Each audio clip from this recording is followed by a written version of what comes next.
When we talk about workforce energy management, what we're talking about is managing that energy, managing it so you can actually show up with it.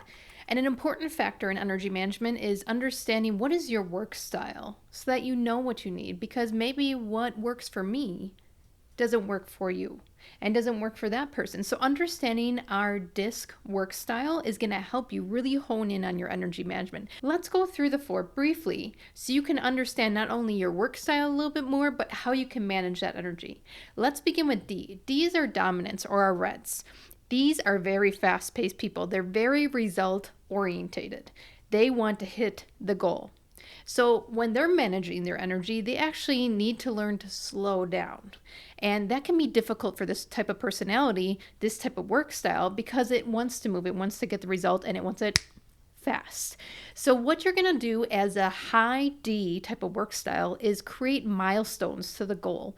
So you're still getting that satisfaction, that dopamine hit of hitting result. It's just at a smaller scale than the overall goal that you're going to. So for example, say you want to do a new habit. You want to run a half marathon by the end of the year. Well, you're going to have to do some things to get there. You're going to have to train, and then you expand on that, and then you train further, and then you expand on that. So milestones that you want to hit is maybe the 5-mile marker, and then the 10-mile marker, and then go on from there. So you're training up to it, but you're celebrating those milestones because you hit the result. In the workplace, what energy management might look like or feel like is, say you have a sales goal to hit by the end of the quarter. What are you doing every month to hit that mark? What are you doing every week to hit that mark? Again, you're managing the energy within your control within a smaller time frame, and it doesn't seem so exhausting. It doesn't seem like you're losing the whole way, because you are results orientated. The other thing that high Ds don't like to do, because they like to move fast and they like to do it their way, is delegation. So that means you might be carrying some workload that doesn't belong to you. And that over responsibility is making someone under responsible. So we want to shift that energy so you're not carrying it all. And you'll see in each work style that I go through that we're carrying a little bit more than we should. So delegation goes down to trust. Goes down to the communication between you and that other person or that team. It goes down to those micro coach moments where you know it's getting derailed or delayed or we're getting behind, and doing some micro coaching moments versus bursting into complete conflict in a meeting when we don't hit the final result. So again, you're kind of breaking it down to smaller successes, smaller wins, smaller reroutes, smaller coaching moments, so that you are hitting those milestones. And that's a way to manage your energy when you just want to sprint. You're breaking it up to smaller sprints. Now, let's move on to our next one. D, dominance reds. They like to move fast. So how they're going to manage their energy is breaking it down to smaller increments. I's, on the other hand, well, there are social bunnies. They love to interact with others. They enjoy shiny objects and distractions. So their energy management is in focusing.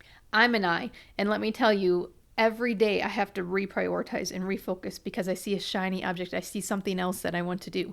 So reprioritizing daily is going to help you manage your energy, because you're going to identify maybe 2 or 3 things that you want to do today, and where you're going to really bring value. And all the rest, if you get to it, great, but you don't have to do it. And that focus brings so much clarity and just relief to your day, that you don't have to do it all because you've been taking it on, saying yes to everything. Now, once you focus by prioritizing, by where you bring value, the other thing that you want to manage is socialization. So high I's like to socialize. They like to be around people. And because of that, they're always reading behaviors because they're very good at it. But that can get exhausting, right? You're in a meeting and you not only have your job to do, but also you're watching people's facial expressions. You're watching their body language change, and suddenly you own that. It's almost like an in-path load that you took on based on their responses. You don't own that. So managing a social balance is going to be important in your energy management plan. Are you taking time alone?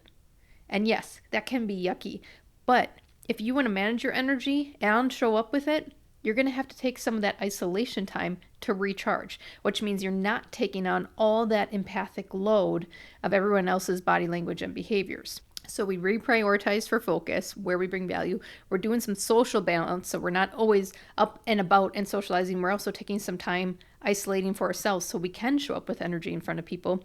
We're going to create some boundaries.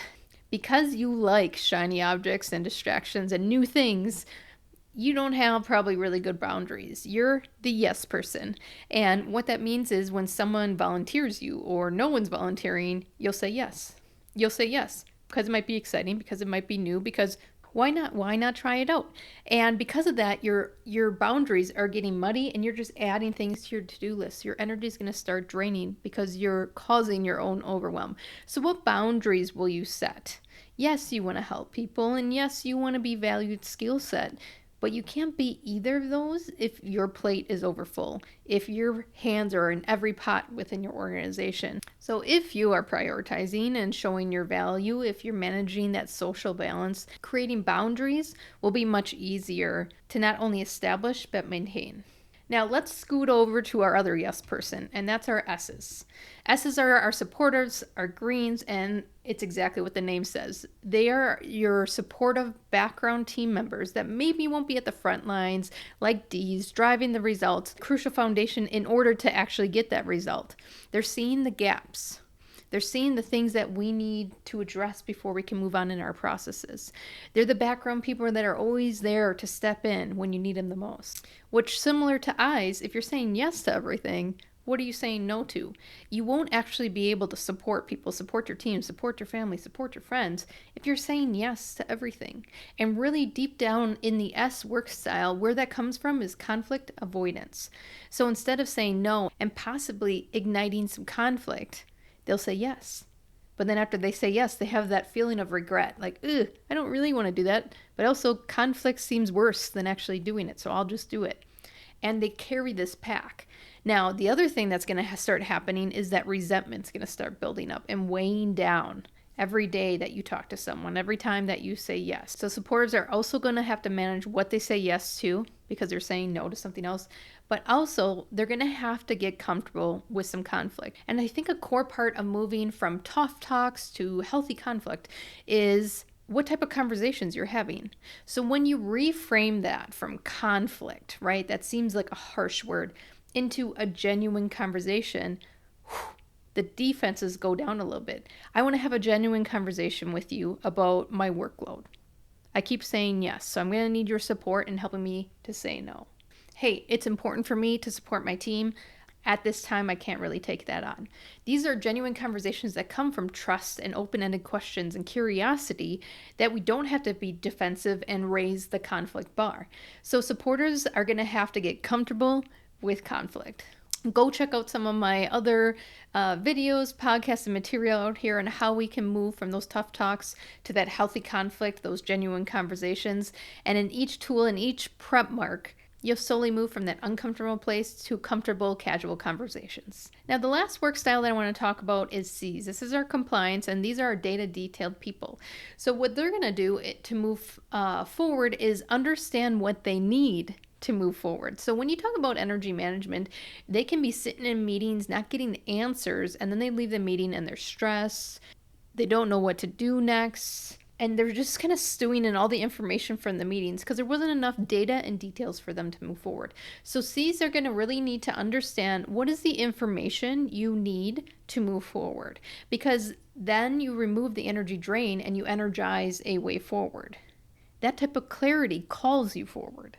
So C's, knowing that they need data and details, need to figure out what data and details they need from that meeting, from that person, from the next steps that we're going to take. The other energy drainer that you might want to be managing is perfection. So C's, because they're data and detailed, will dig and dig and dig. When is the dig good enough? What does success look like to you? And that's your stop point. Sometimes when we begin projects or a new hobby or a habit, we don't know what success looks like. And so we keep going and we keep going. And there's a healthy way to do that. And then there's an obsessive, compulsive, perfectionist way to do it, which is a huge energy drainer. So when you're managing your energy, not only What do you need to move forward? What's the next steps so that you're not draining your energy? But also, what does success look like so that you know, boom, we need to stop at this point and I can move on with other tasks, other functions, or I'm just happy with my hobby. If you notice through the 4 work styles, D's and I's, our dominance and our influence, are fast paced. So their energy management is going to be in slowing down.